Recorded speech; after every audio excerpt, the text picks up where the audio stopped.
welcome back to episode 7 of C&D Sports, where we give you daily updates, the boldest takes, and the best debates in all of sports. I'm Caleb Moody. That's Daniel Singh. What's going on, guys?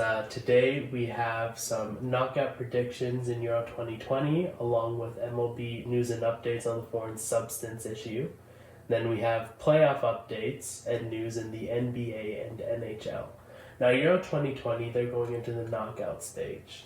They are. So, starting with the round of 16, Yeah. you have Belgium and Portugal.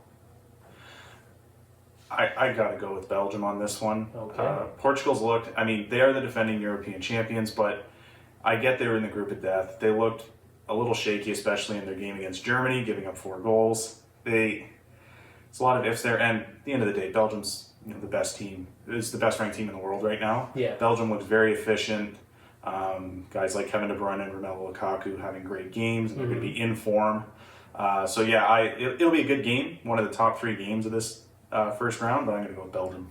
Okay, now Italy and Austria. Italy's been is it a surprise they're doing this well? It's not it's tough because they've won so many World Cups before. Mm-hmm. For them to do well, it's not surprising. For them to win, it's not surprising, but it's the fact that they're scoring. They're not going up 1-0 and then playing that defend the lead. They scored 7 goals and haven't conceded any in the first round. So it's a different Italian team than people are used to seeing, which is why I picked them over Austria. This is a monumentous moment for Austria, first time they've made the knockout stage at a Euro, but it's going to end here for them. Oh, okay. Then France as well has been pretty dominant. Would you put them over Switzerland? Oh, yeah. France has been a little disappointing. I would have expected them to be a little more dominant this tournament. Okay. Only getting 5 out of a possible 9 points. A little disappointing. They really came to form against Portugal, despite the fact they drew that game. And Switzerland's been very disappointed. To get your only win out of Turkey, who did not really show up this tournament. I expected better from Switzerland. So France is going to easily walk through this one. Okay, and then Croatia and Spain. Another top 3 game in this round. You've got the defending runners-up in the World Cup in Croatia, and then a 2-time Euro winner, 2010 World Cup winner in Spain. So a couple powerhouses going at it there. Croatia's found their footing. Tough start for them in that England game. They looked a little out of form. Spain looked out of form too until they won 5-0 on Wednesday against Slovakia. So I'm going to go with Spain on that one. I think they look the most in form and they have the most weapons to utilize. Fair enough. And then Sweden and Ukraine. Sweden's really impressed me. The fact that they were in a group with Spain and won that group, and the best player in Swedish history, in Zlatan Ibrahimovic, he's retired from international play now. So I thought the first tournament without him, they'd look a little weaker, and I thought Poland probably would have qualified in that group, and they didn't. But Sweden looked great winning that group, haven't lost yet. Ukraine is the worst third-place team here. A lot of people think they shouldn't be there. Yeah. They had just a terrible game. In their final game of the group stage. Sweden should get past this one pretty easily. Okay, now England and Germany. And it's not just because I'm an England fan, but this is the best game in the round of 16 here, to have 2 absolute powerhouses in international soccer. It's what you like to see. England's actually the only team in the round of 16 that is playing at home, because it's a tournament that's all over Europe, so it's just the luck of the draw they ended up here. So I think that'll help. England's got to score. They've scored 2. They haven't conceded any, but they've scored 2 goals in this tournament. It's one of the lower totals out of any team, so they definitely have to score against the Germans because it won't be easy. The Germans look a little off form right now. So I'm going to go with England's defense over Germany's offense on this one. But it'll be a good game. Definitely one to watch. Okay, now the Netherlands and Czech Republic. The Dutch look good. Got all 9 points. Scored 8 goals. They look like the 2010 World Cup runners-up again, because there was a big dip in Dutch soccer after that. But they look good. They look like they're back. Memphis Depay is really leading this team. The Czechs had an impressive tournament. They really did. But I don't think that Schick is enough to get the Czechs past this. Souček's looked off form. So I'm going to go with the Netherlands on this one. Okay, and then rounding it out with Wales and Denmark. It's good to see, after everything that Denmark went through this tournament, that they're able to make the round of 16. Had a great showing in their final game. This will be a very good game. I like watching the Welsh play because the Welsh have that identity that they know they're not going to beat you in possession time. Denmark is, on paper, the more skilled team, but Wales is going to kill you in the counterattack. When they draw your defense in towards the midfield, they've got Aaron Ramsey and Gareth Bale that can really cause problems for teams on the wings. So I'm going to go with Wales on this one to repeat. Hopefully, they're trying to go back to that fourth place finish they had 5 years ago. So you're picking all favorites. Yeah.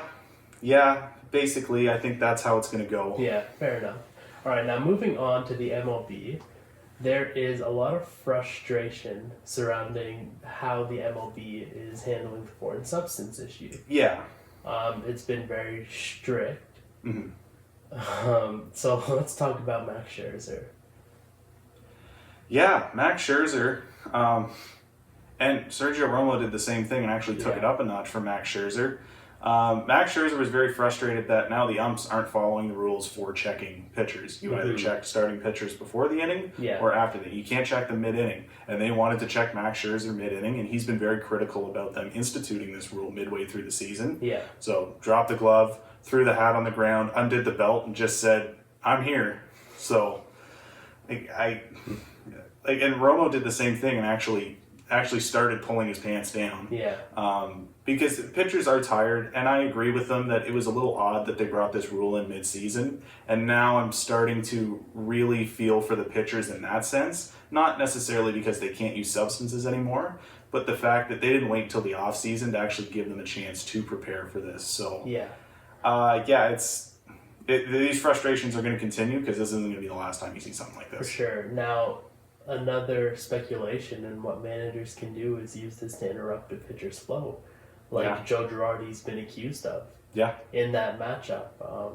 Now the next day there are jokes about it, like go check Bryce Harper's hair and this and that. Yeah.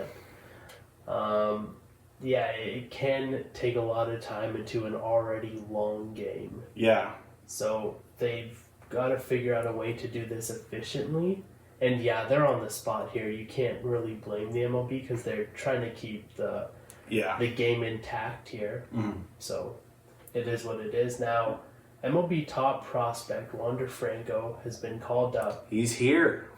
And Wander's here. Killing it. He's good. He looked great in his debut. Hit a bomb there, hit a nice double, showed off his speed, his defensive ability, and just his defensive intelligence was showcased there. He's looking like, he's looking like he could be another 5-tool guy like Mike Trout is. And when you get the comparisons of when Jose Ramirez was called up, because he's a switch hitter too, and that's what makes it so impressive. He hits very well from both sides of the plate, as Ramirez does, but the fact that he looks a lot more polished than Ramirez did when he came up, and if you're drawing that comparison and his ceiling is higher than Jose Ramirez, we are in for a very big player. Well, he's following the trends, and now he's one of those guys that leads the trends of young MLB players coming in and dominating early in their career. You didn't see that before, or at least very often. And now you're seeing that wave of he's adding on to the list, the recent list of like Juan Soto, Fernando Tatis, Ronald Acuna. I can't put Vlad on there because it took him a little while. Yeah. But these were guys that, Juan Soto in his rookie year was already in the World Series and was the catalyst of that lineup. Yeah. So I think, and it just makes the Rays just a whole lot scarier. This is a team that is looking to win the American League East. They've slipped up a little bit, but the fact that this guy was just sitting in the minors only because they were kind of that service time manipulation. Yeah. The fact that they just had this, like, oh, okay, we'll just add him now, because why not? Yeah. Like, they're already a very good team, and he just makes them so much better. Yeah, the AL East is the division to watch for in terms of regular season competition. Now, in the NBA... Wait, before we move on, just want to say, Jacob deGrom is still nasty at pitching. Just your weekly update. The guy doesn't have an earned run since the end of May. Yeah. His ERA is currently sitting under 0.5. Just wanted to say that. Just people needed to hear their DeGrom update this week. Yeah, Jacob DeGrom is probably going to get that MVP too. He should. Just nasty. Now, former Mavs longtime head coach Rick Carlisle returns to Indiana. He does. For 4 years. for 4 years, 4-year, $29 million deal. It was reported Thursday morning. Mm-hmm. And it's interesting because there's some people that thought that maybe if the Bucks don't make the finals this year and move on from Budenholzer, I heard Stephen A. Smith say that he thought the Bucks would be a very good opportunity for him to try to win another title. Yeah. But I think Rick Carlisle went with familiarity here, Mm-hmm. and I think he makes this Pacers team, who had a very off year this year, back into Playoff contention. Playoff contention. I'm not going to say championship contention, but playoff contention. Yeah. And remember the last time that Rick Carlisle worked with a European big man. You got Dirk Nowitzki, who's to say he can't do that with Domantas Sabonis and celebrate his career. He's got good pieces there with Malcolm Brogdon too. Yep. Miles Turner is an elite defender, so it's not like he's inheriting a team that has a lot of work. It's got work, but it's very manageable. And I'm happy for him. He goes back to somewhere that's familiar, that they love it, and him and his family love it in Indiana. So it'll be a good fit for him. Yep, and then the Celtics hire former Nets assistant Ime Udoka as their new head coach to replace Brad Stevens. Yeah, he was a guy that Celtics players liked when they were playing for the U.S. He was part of, I believe it was their FIBA World Cup staff, and Celtics players liked working with him, so that made it an easier hire. It was a little interesting to see that they kind of steered away from Lloyd Pierce and Jason Kidd, who they thought were the front runners. Yeah. And they went with someone that they didn't go for that big swing name. But I think it could work out. I don't think that Brad Stevens was necessarily a big swing name when they got him. No. And he worked out very well for them. As a Celtics fan myself, I trust Brad Stevens. I think he's not going to go out and get the big guy. I think you learned that with Kyrie and Gordon. It doesn't work. Build a system. Yeah. And I think that's going to be the new look for Boston going forward. And he fits the system, so it works. Now, playoffs. Yeah. We haven't talked about the last round. So the Clippers. Yeah, the Clippers, since our last episode, they got that series without Kawhi. Yeah. Kind of crazy. Paul George pulled up. And in elimination, Terrence Mann pulled up. He did. Terrence Mann looked really good that series. So it doesn't look hopeful for them, especially with CP3 back. Yeah, and down 2-0. It's still something to look at for the Clippers moving forward. There is hope for this franchise as they are. And maybe that entices Kawhi to stay. Their game on Thursday night might be the most important game of their franchise. Of course, you're either down 3-0 or 2-1. And if you go down 3-0, it's over. It's done. Whether or not Kawhi comes back, it's done. Yeah. You give Chris Paul, Devin Booker 3 chances. They're not going to screw up, and I think Chris Paul's going to be hungry. Yeah, and not like this team, Philadelphia, who was eliminated by Atlanta. Joel Embiid showed up. Seth Curry showed up. I can't say anything for the rest of the team. Tobias Harris showed up. He was Tobias Harris. He did. The big gap that needed to be filled was Ben Simmons. And Ben Simmons was on the bench a lot. Yeah. Or should have been on the bench a lot. He played like he should be sitting on the bench. Yeah. To only take 3 I still can't get over that. To only take 3 shots in the fourth quarter in the entire series, in 7 games, to only take 3 shots in the fourth. You're the second best player. Yeah, your second best player's got to be a little better than that. I know he can't shoot jumpers. Yeah. I get it. But he was giving up wide open layups. Yeah. Like, he is just not confident in his offensive game in the slightest. Mm-hmm. And you can't have that. It's one of those things where James Harden's not good on one side of the ball. Yeah. But that's the defensive side of the ball. You can live with that. James Harden can play defense. But you cannot be a defensive specialist and expect to be the second best player on a team. Mm-hmm. There's a lot of guys who've made a career to being a defensive specialist, but they were not the second. Were not the second best guy on a team. They were just depth. Yep. Like at this point, unless he commits, and his playmaking's grown a little overrated, so you can't say in that sense he's helping his team much. He's not. Now, credit to Atlanta and what they've built. Oh, yeah, no Trae disrespect to them. They had a great series. Clint Capella, pulling up. Kevin Huerter's been helpful. He was huge in that Game 7. So they have a legit team, but still Philadelphia, who Ben Simmons claimed they can and should have beat Brooklyn. Yeah. They weren't beating a stacked Brooklyn team, a healthy Brooklyn team. They can't beat Atlanta. Again, no disrespect to Atlanta, but Kevin Durant and James Harden, Kyrie Irving, how's Philadelphia with Ben Simmons' lackluster performance going to stop that?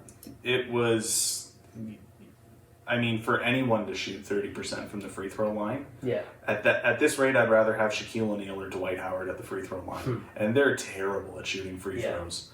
So I just don't see how a guard can be that, how you can continue to be a starting caliber guard on these high level teams and not have any sort of offensive, any sort of scoring game. Yeah.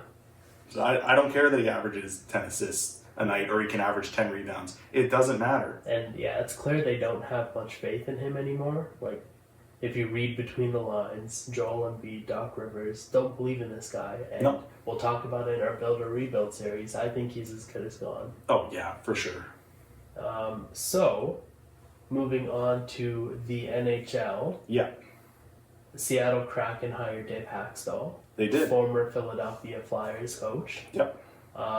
So they're starting to make moves. They're starting to put this team together. This guy is in the category of a John Tortorella, Boston's coach. His name's escaping me right now. Bruce Cassidy. Yeah, Bruce Cassidy. He's that tough, gritty coach. Yeah. That Gerard Gallant kind of guy who we all thought was going to go to Seattle. Yeah. So, is Seattle going to follow in Vegas' footsteps here? It's unfair expectations for us to put that on them because, but I think they're going to have, on paper, they should have a better draft than Vegas did. Yeah. Because all of Vegas players outside of Marshall Smith were guys that really pulled up. Yeah. You know what I mean? So I think it should be the same for Seattle, but they have a better selection. I think you can put Fleury in that category too. Oh, of course. Yeah. Hall of Fame goalie, of course, yeah. But yeah, these were all guys that accelerated their game either that inaugural season or eventually got, if you're looking at Vegas right now in the conference finals again, they've all developed their game since then. And yeah, it truly was a team of misfits that came forward. I don't think it's going to have after Vegas and the way they succeeded, I don't think they're going to look at this team as the team of misfits. I think Seattle, there's obviously going to be a bit more expectation since the last expansion team made the Cup Finals in their first year. Yeah. But I wouldn't put too many on them. I just think it's unfair for us to compare them to Vegas. No. Come out and make it to the conference finals. They'll be a playoff competitive team. Yeah, they should be.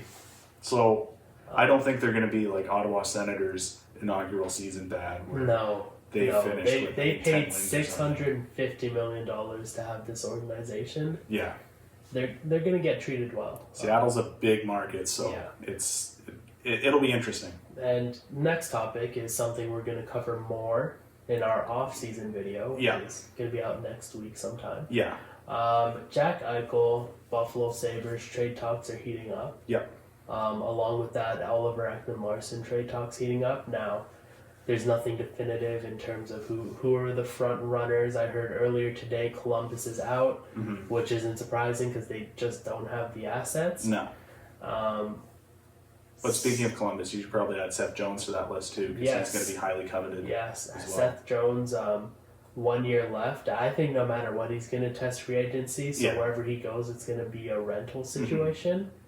So he's got to go to a contender because I don't see why anybody else would give up assets on the hopes of retaining him. Right. Seth Jones is going to get paid and probably one of those guys that gets overpaid. Right. So I personally, any team I cheer for, I would stay away. Yeah. Because his play hasn't been all that strong. Yeah. And we'll talk about it more again, but Jack Eichel's another one of those guys where you have to be a little cautious. As great as his potential is, he is coming off injury. Right. So it's tough to gauge with Buffalo wanting to make this deal before the draft. You don't want to overpay, but you could get a great deal if he comes back and is a top 3 center, like he can be. Right. And again, Ristolainen, Reinhardt, all the other guys, we'll see what happens, but it's a wait and see. The trade market is a little dry with the cap remaining at $81.5 million. Yeah. So we'll have to wait till the offseason and see what teams are up to. Now, playoffs. First couple games, Vegas, Montreal, it honestly looks rigged. Nick Suzuki got sucker punched in the face right in front of a ref, and they did nothing. They Yeah. blew the whistle, but nothing after that. So, like, it's the pretty fact that annoying. Montreal is where they are right now. Montreal could be up. Like, by game 5, they could have had a 3-1 lead. Yeah. Because there should have been more power plays their way had they scored on them. Right.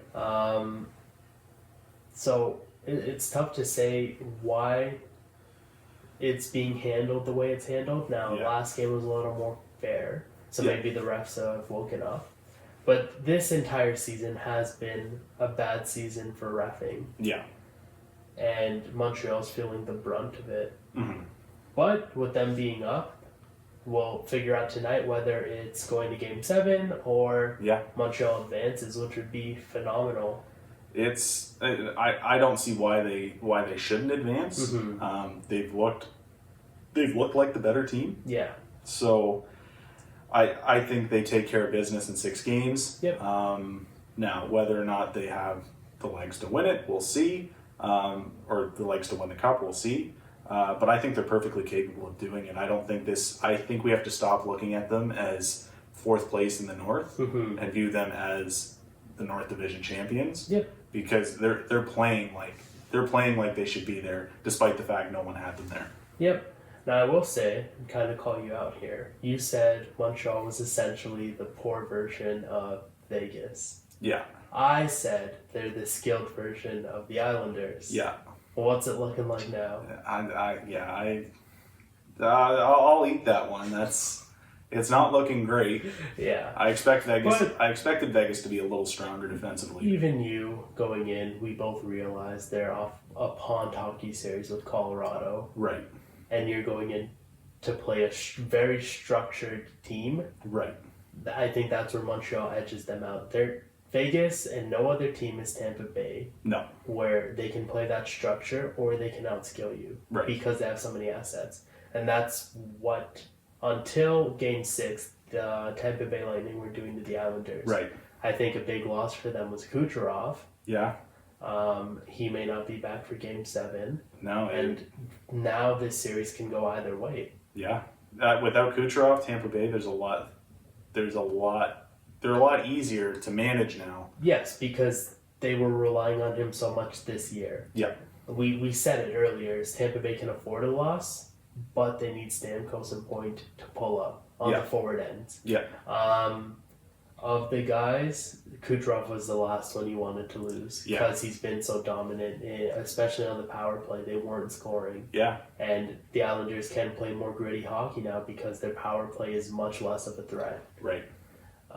It's really, at this point, if Kucherov's not back, it's really anyone's game. Yep. I think it's still anyone's game regardless, but Kucherov being back, you'd have to give the edge to Tampa. Yep, and what this means is you can have an Islanders-Montreal matchup. You could.